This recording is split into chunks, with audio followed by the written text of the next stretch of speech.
Olá você, seja muito bem-vindo, bem-vinda de volta ao canal Mundo Milagre. Eu sou a Camila Milagre. Hoje a gente vai fazer mais uma lição do livro de exercícios de Um Curso em Milagres. Vamos juntos? Lição de hoje é a lição 134, que eu perceba o perdão tal como é. Revisemos o significado do perdão, entre aspas, pois esse pode ser distorcido e percebido como algo que implica o sacrifício indevido de uma ira justa, uma dádiva injustificada e imerecida e a negação completa da verdade. Sob esse ponto de vista, o perdão tem que ser visto como uma mera loucura excêntrica e esse curso parece basear a salvação num capricho. Essa perspectiva distorcida do que significa o perdão é facilmente corrigida quando podes aceitar o fato de que o perdão não é pedido para o que é verdadeiro. Ele tem que se limitar ao que é falso. É irrelevante em relação a tudo, exceto ilusões. A verdade é a criação de Deus e perdoá-la nada significa.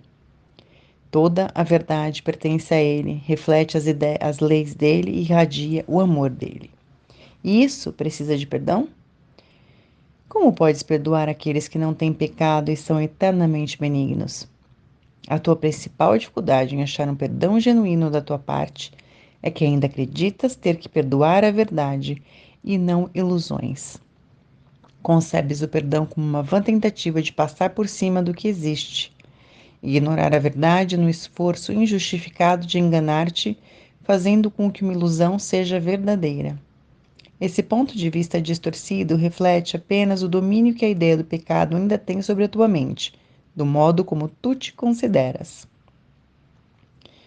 Por acreditares que tem os teus pecados, por acreditares que os teus pecados são reais, olhas para o perdão como um engano, pois é impossível pensar que o pecado é verdadeiro e não acreditar que o perdão é uma mentira. Assim, realmente o perdão não passa de um pecado, como todo o resto. Ele diz que a verdade é falsa e sorri para os corruptos, como se fossem tão irrepreensíveis quanto a grama, tão brancos quanto a neve. Ele é delusório naquilo que pensa poder realizar. Ele quer ver o que é claramente errado como certo, o desprezível como bom. Desse ponto de vista, o perdão não é um modo de escapar, é apenas mais um sinal de que o pecado é imperdoável, na melhor das hipóteses, a ser escondido, negado ou chamado por outro nome, pois o perdão é uma traição à verdade. A culpa não pode ser perdoada. Se pecas, a tua culpa é eterna. Aqueles que forem perdoados a partir do ponto de vista de que os seus pecados são reais, são deploravelmente ridicularizados e duplamente condenados. Primeiro por si mesmos, pelo que pensam ter feito, e mais uma vez, por aqueles que os perdoam. É a irrealidade do pecado que faz com que o perdão seja natural e totalmente são, um profundo alívio para aqueles que oferecem e uma bênção serena onde é recebido. Ele não favorece ilusões, apenas as recolhe despreocupadamente, com um pequeno sorriso, e as deposita gentilmente aos pés da verdade, e lá elas desaparecem por completo. O perdão é a única coisa que representa a verdade nas ilusões do mundo. Ele vê a sua nulidade e olha através das milhares de formas nas quais podem aparecer. Ele olha a mentira, mas não é enganado. Não atende aos gritos autoacusadores de pecadores enlouquecidos pela culpa. Ele olha para eles com os olhos serenos e lhes diz apenas: meu irmão, o que pensas? Não é verdade. A força do perdão está na honestidade que lhe é própria, tão incorrupta que vê as ilusões como ilusões e não como verdade. É por isso que ele vem a ser aquele que desfaz o engano diante das mentiras, o grande restaurador da simples verdade. Através da sua capacidade de não ver o que não existe, ele abre o caminho para a verdade, que havia sido bloqueado por sonhos de culpa. Agora és livre para seguir no caminho que teu verdadeiro perdão abre para ti. Pois se o irmão recebe essa dádiva tua, a porta está aberta para ti mesmo. Há uma maneira muito simples de achar a porta do perdão verdadeiro e percebê-la aberta de par em par para dar boas-vindas. Quando te sentires tentado a acusar alguém de haver pecado em qualquer forma que seja, não deixes a tua mente se deter sobre o que pensas que ele fez, pois isso é auto-engano.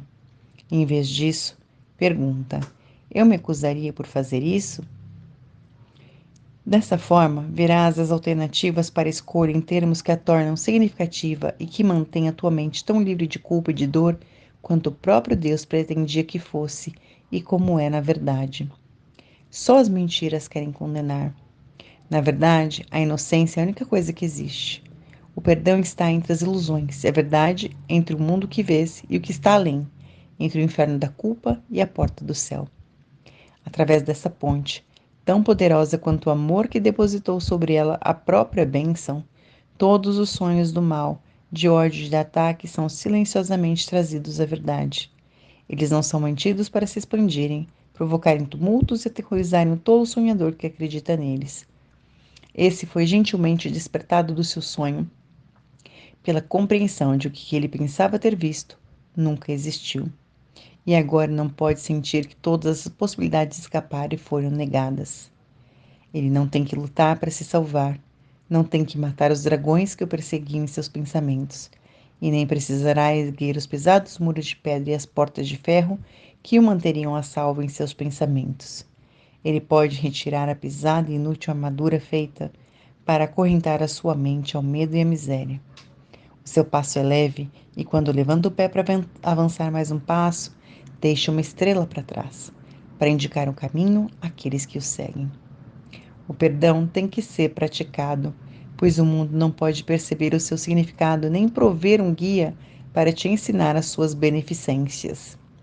Não existe em todo o mundo nenhum pensamento que conduza à menor compreensão das leis que ele segue e do pensamento, com letra maiúscula, que ele reflete. Ele é tão alheio ao mundo quanto a tua própria realidade. E, no entanto, une a tua mente à realidade em ti. Hoje, praticamos o verdadeiro perdão para que não seja mais adiado o momento da união, pois queremos nos encontrar com a nossa realidade em liberdade e em paz. A nossa prática vem a ser a marca dos nossos passos que iluminam o caminho para todos os nossos irmãos, que nos seguirão até a realidade que compartilhamos com eles. Para que isso possa ser realizado, vamos dar 15 minutos por 2 vezes hoje e passá-los com o guia que entende o significado do perdão que nos foi enviado para ensiná-lo. Vamos pedir-lhe que eu perceba o perdão tal como é. Que eu perceba o perdão tal como é.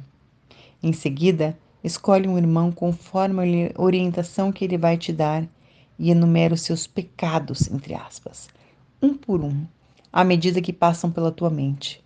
Certifica-te de não te deteres em nenhum, mas reconhece que só estás usando as suas ofensas, entre aspas, para salvar o mundo de todas as ideias de pecado.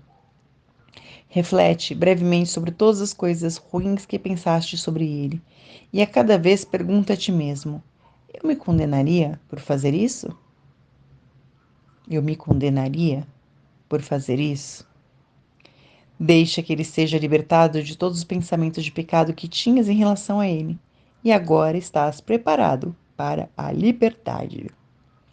Se até esse momento tiveres praticado com disponibilidade e honestidade, começarás a notar uma sensação de elevação, uma diminuição do peso sobre o teu peito, um sentimento de alívio nítido e profundo. O tempo remanescente deve ser dado a experimentar o fato de que escapaste de todas as pesadas correntes que buscaste colocar sobre o teu irmão, mas que foram colocadas sobre ti mesmo. O perdão deve ser praticado o dia todo, pois haverá ainda muitos momentos em que esquecerás o seu significado e atacarás a ti mesmo. Quando isso ocorrer, permite que a tua mente veja através dessa ilusão, ao dizeres para ti mesmo que eu percebo o perdão tal como é. Eu me acusaria por fazer isso? Não colocarei essa corrente sobre mim mesmo. Em tudo que fizeres, lembra-te disto. Ninguém é crucificado sozinho e, no entanto, ninguém pode entrar no céu por si mesmo. Então, que reflexões, que liberações essa lição está preparando para nós. para o nosso bem viver, para o nosso viver verdadeiro. O que mais vai ser possível depois da nossa dedicação a essa reflexão? E a gente se encontra então na nossa próxima lição. Um forte abraço e até lá.